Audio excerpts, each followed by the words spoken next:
Hello and welcome to the madhouse with you, boy Jessie. You spend years of your life wearing a uniform. It becomes a second skin, a part of who you are, the weight of it, the feel of the fabric, the way it changes how people see you.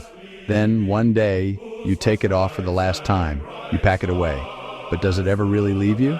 You step onto a plane, fly 13 hours across the biggest ocean, and you think you're leaving it all behind. You think you're just another tourist, another face in the crowd. You think you're anonymous. But the uniform isn't just the clothes. It's in the way you stand, the way you scan a room, the words you use without thinking. An invisible thing you carry with you, everywhere. Chapter 1. The first time it happened, I almost didn't register it. I was walking into a mall, one of those massive air-conditioned sanctuaries you find all over Manila.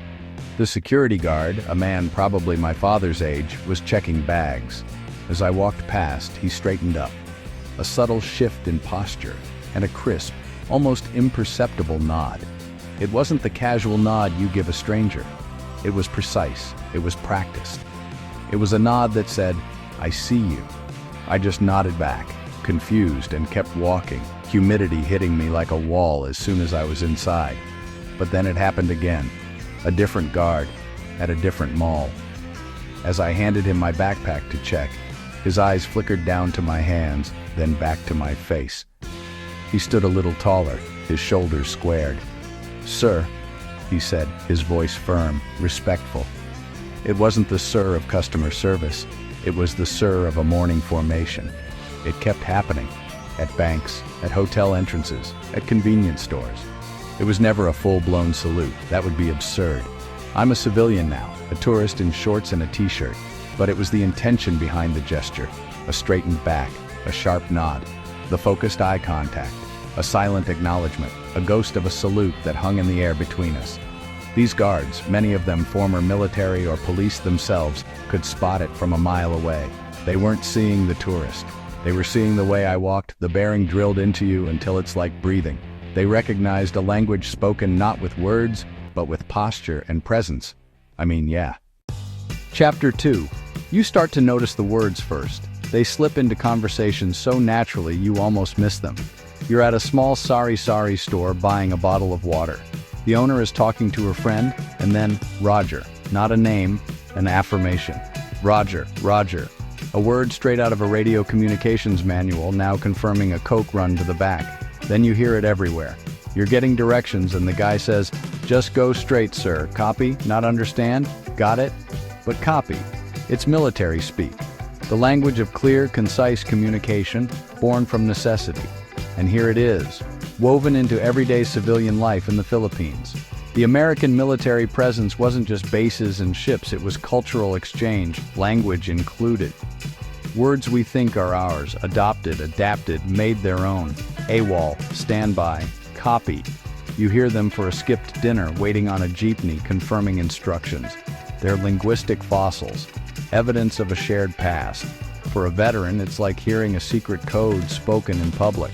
You realize discipline and structure left an imprint on the culture around them, and it goes both ways. You slip back into it. You say copy instead of okay and stand by while fishing for your wallet. It's a shared language that transcends borders and uniforms. Chapter 3. In the States, your veteran ID might get you a Home Depot discount, a quiet nod of appreciation. Here, it's different. First time they asked for it, I froze. "Senior or veteran, sir?" At a ferry ticket counter. I passed my VA ID. She checked it seriously, typed, and the price dropped. It wasn't the discount. It was that veteran was a standard category next to senior citizen. It kept recurring. Pharmacies, movie theaters, even some restaurants. "Veteran discount, sir?" Sometimes they asked for ID, sometimes a nod. It highlighted a deep respect for service, rooted in history and sacrifice. Each time out, it felt less like a coupon and more like a passport to a moment of connection. Chapter 4. My tattoos are a roadmap of my time in the service. Unit insignia, a memorial for a fallen brother. Hear their conversation starters, storybooks on skin. "Army, sir? Curious, warm, never nosy?" He tells me of a cousin, a Philippine scout, a father who fought in WO2. A simple cap is a beacon. Thumbs ups, an extra scoop of rice, a small gesture, big gratitude, assumption of authenticity, doors open to connection. Chapter 5. There's a way you move through a crowd as a tourist. You're hesitant, apologizing, a guest. But people subtly, almost subconsciously, moved aside for me.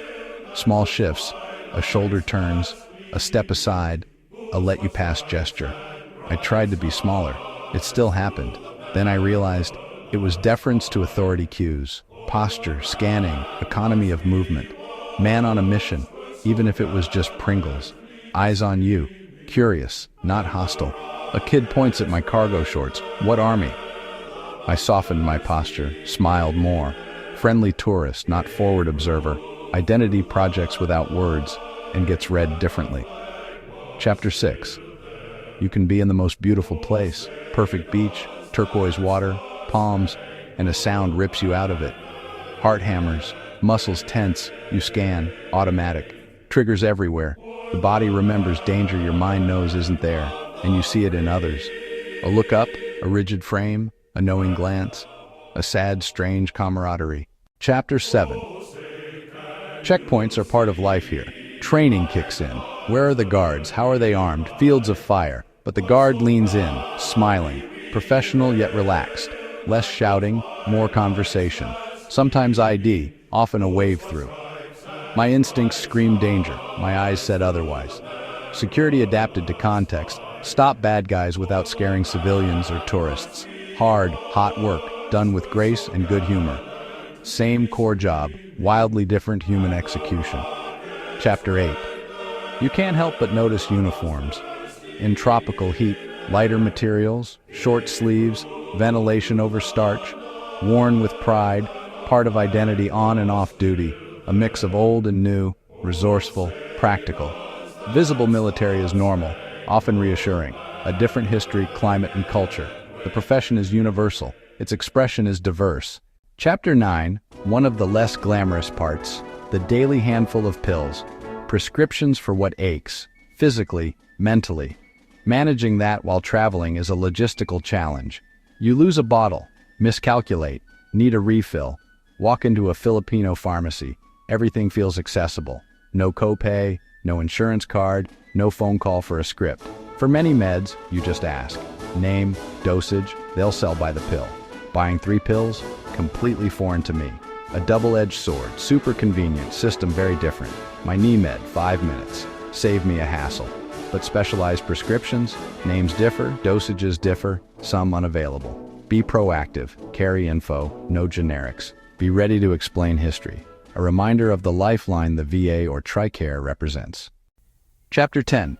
It happens when you least expect it. You're the only foreigner in sight. Then you see him, maybe Australian, maybe British, same weathered look. He catches you scanning, and then it comes, the nod. It says, I see you. I know what you are. I'm one too. You find it in random places. What branch? Stories swapped, shared shorthand. Different countries, different wars, different languages, same essential truth. Dusty bar or polished lounge. If you've served, you're never alone. Outro. So what do you do with all this? You realize you never really leave it. It's not a coat you can take off. It's in your walk, your words, your worldview, shaped by that experience. Those tools can bridge to people you'd never meet otherwise. If this helped you, hit subscribe, ring that bell, and drop a copy in the comments so other vets find it. And as always, friends, know that you are valuable and you matter. God bless and peace.